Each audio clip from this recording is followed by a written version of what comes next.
it's totally been a while since I did the last installment of the series of trying to review all the Beatle albums, and part of that is that what was once a duo project is now a single project. They are no longer in tandem with that other person, of which we won't speak her name anymore. But anyway, Hard Day's Night is the current one, and honestly, this has proven so challenging to try to actually review objectively, because in my eyes it's an almost flawless album, and trying to come up with coherent thoughts that aren't just flailing nonstop the whole time.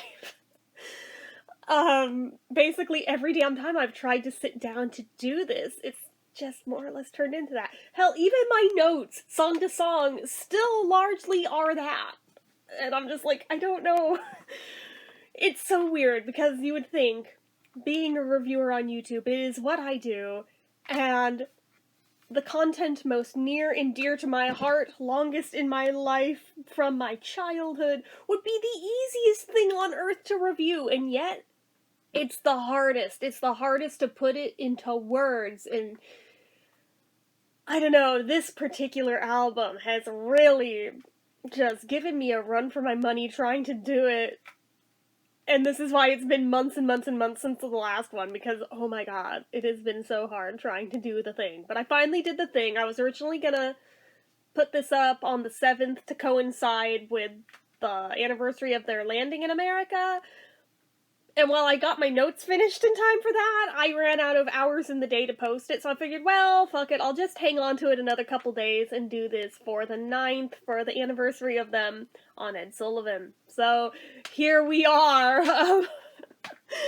Anyway, before we dive into reviewing it, though, hell of you guys keep giving me shit for still having my, old 80s releases of the CDs and not the 2009 re-releases. And while I am in the market to buy those in the box set, even though it is a hefty price tag, the more I research this, the more I'm finding out that there is, hella counterfeits. So if anybody has info on how to find the legitimate ones, please hit me up with that info, because I'd like an actual legitimate box set. I've also found an interesting thing where some of them seem to be an oblong rectangular box, some of them are a cube box. I don't know what the hell I'm supposed to be looking for, guys. I really don't. Any info you could, hit me up with for what is the legit real one, how do I tell the reals from the fakes, please help, because I want to buy the thing. I want to throw my money at the thing, very much so. I don't know how to find the real thing, so please advise. After I buy that, I'll probably be buying the US albums box set, and then the mono box set, because I have no chill. But right now, I'm focusing in on the stereo box set, so info on that specifically. Okay, so that out of the way, getting into the actual review, now that I've wasted 3 minutes of time. I've got my computer right here, so if you see me looking down, that's why. It's because I have my notes on the screen, and trying to read them and look at the camera at the same time, it's not my strong suit. We've established this, so anyway. But yeah, the first track on A Hard Day's Night is the title track, A Hard Day's Night. Surprise, surprise. But from, that first signature opening chord to the jangly guitar outro, this song is just pure non-stop energy. I don't think there's a single person here watching this that doesn't know the song. I don't have to explain it to you. And like I said, it's one of those songs that even non-fans know it and they like it. And whether the boys knew it or not when they wrote it, the way that the song was crafted seems to just inspire instant excitement.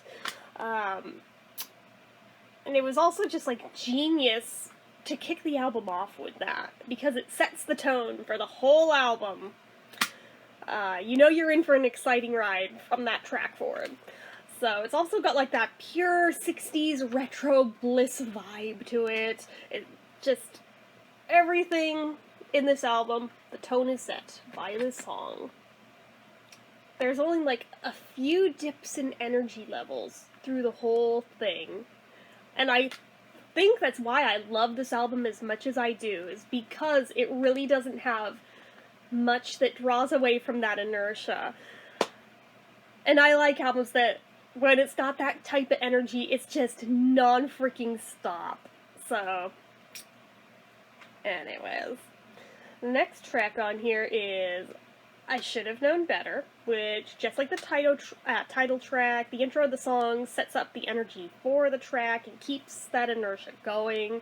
It's also just so much fun to sing along with, especially like the middle parts of it, in that minor key and all. And it brings me right back to being like 11 years old, watching the movie for the first time, and immediately ran and got my guitar and started like strumming along with it. I had tucked my hair into the back of my shirt to try and fake like a Beatle haircut because my mom wouldn't let me cut it at that. It is a whole long weird thing, but I at least had the bangs naturally, since that was just how I've worn my hair a good portion of my life. But tucking the hair into like the back collar of like a turtleneck made it kind of feel like a fake Beatle haircut, so I did it a lot.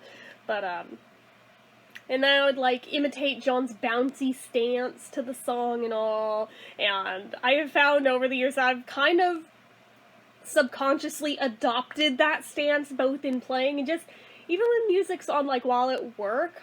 If it's a Beatles song, I find myself, I don't even mean to do it, but I'm kind of imitating his bouncy stance even there. Like, I don't even consciously do it. It just happens. It's so signature and key, and it's so ingrained in my brain at this point. But yeah, this song just brings up so much nostalgia for me, and I love it for that.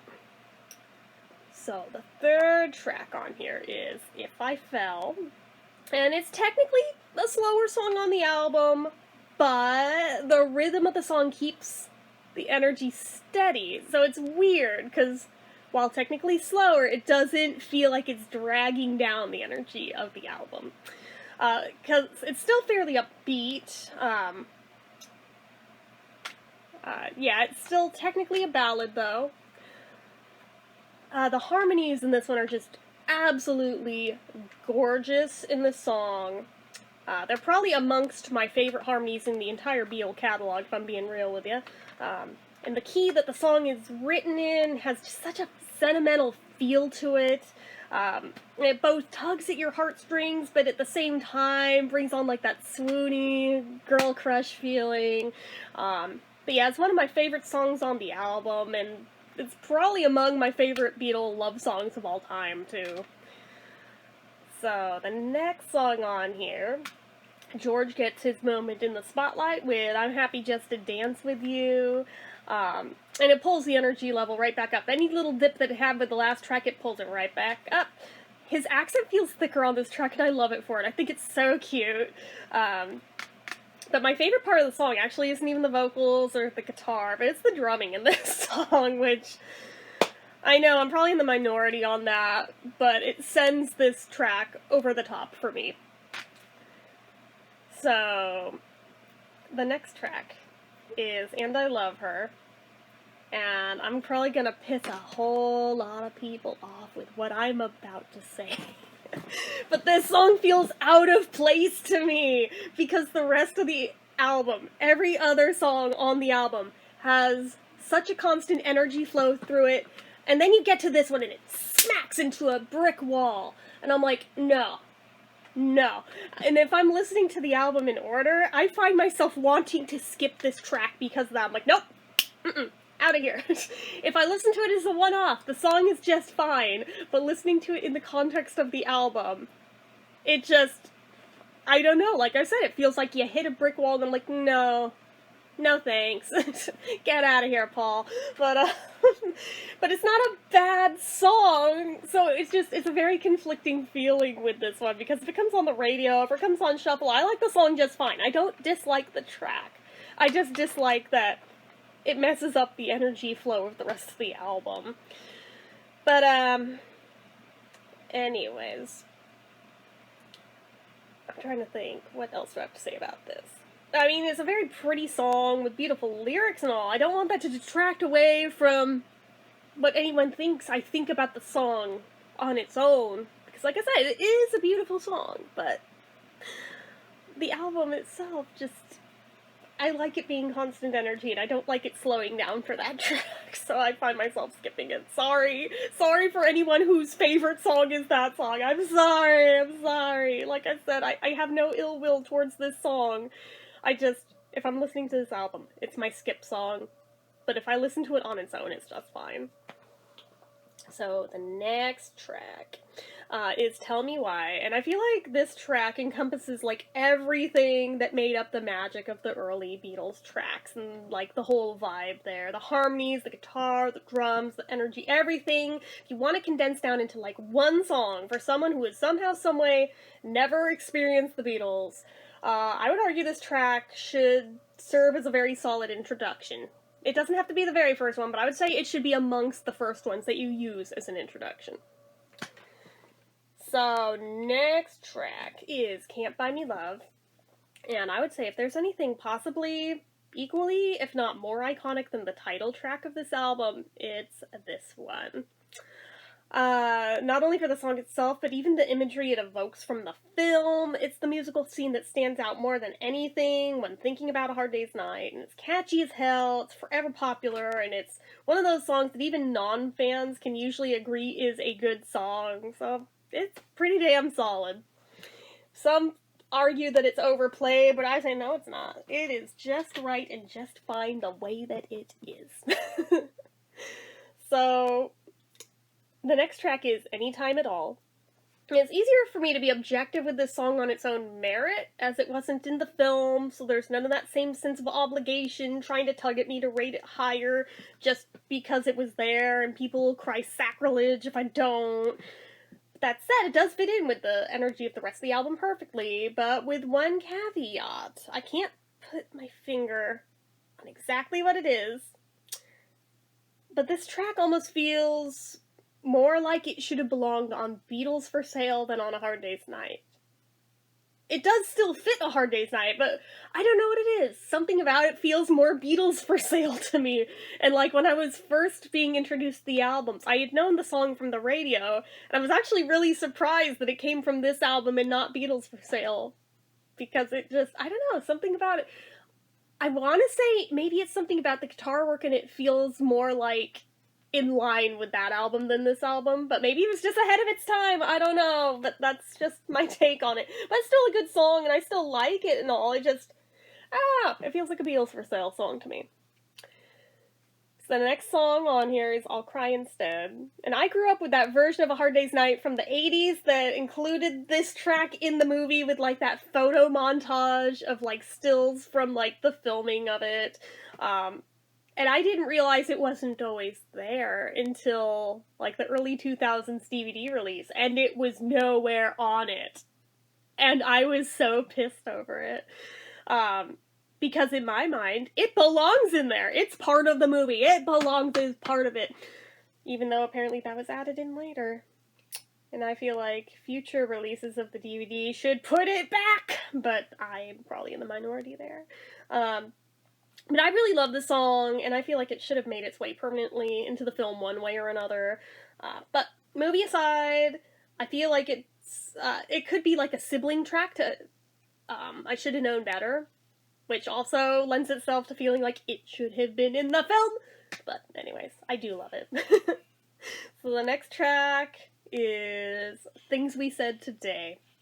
And I don't know if this technically counts as a ballad or not. I want to say yes, but I mean, I don't know the technicalities of ballads well enough to make that judgment call.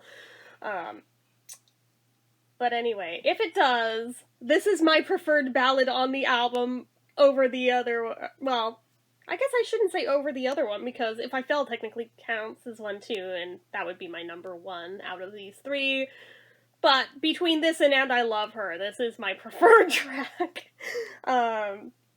Even when I was like a little kid and it'd come on the radio, it would just like light up my entire day for having heard it. And I just feel like it's lyrically better than And I Love Her. Sorry, unpopular opinion, don't hit me. But it feels more dreamy and like less melancholy, and I feel like I like it better for that. But anyway, I do love it. The next track on here is When I Get Home, and while this track isn't bad, it's just okay. It's I could take it or leave it track. Um, it's catchy enough, but on that same token, something about the harmonizing just sounds like a train whistle to me, and I'm like, oh my god, stop. And it's not that hard to get fatigued of this one being overplayed. So I don't know. For me, it's okay. Like I said, it's not bad, but it's just, yeah. However, the next track, though, is You Can't Do That, and oh my god, I love this song so damn much. And this is the song that got dropped from the movie that was supposed to be in the concert montage in the movie, and oh my god, I am forever upset that it wasn't in there. It's one of my favorite tracks in the entire album, and out of, like, the entire early Beatles catalog, it is one of my all-time favorites. So, and it's another one that just encapsulates, like, early early Beatlemania in song format. Lyrically, you could say it's the sibling of Run For Your Life, because it's another Jealous Lennon song, but I feel like this one's also a little bit more, acceptable when you think about what is actually being said in it. I mean, this one, John's just being jealous and threatening to dump a girl for talking to another dude. In Run For Your Life, he's literally threatening to kill her for talking to another dude. It's like, whoa, calm the fuck down. 1 year to the next. The shift in John's perception of jealousy is like, whoa, calm down. Alright, let's take it down a few pegs, John. But yeah, this is, the more acceptable of the two. But I'm probably fucked up for saying that. I do like both tracks, so. Anyway, so the last track on here is I'll Be Back, and this is a great album closer because it's still got a nice upbeat tempo to it, and it leaves you wanting more, and it fits right in with everything. Not to mention, I always think of all the outtakes from, like, the anthology with all the mess-ups, so it always makes me giggle. But, for as simple of a song as it might be, it's really catchy, and it holds up well, in my opinion. Which brings us to what am I gonna rate it? And that is always the hardest part for me when trying to think of how the fuck I'm gonna rate a Beatle album with a number. And for me, I'm giving this a 9 out of 10. Like I said, it's an almost flawless album. The only thing that pulls down 1 point for me is When I Get Home, and the just, like I said, the energy thing with And I Love Her. That is what pulls it down 1 point for me.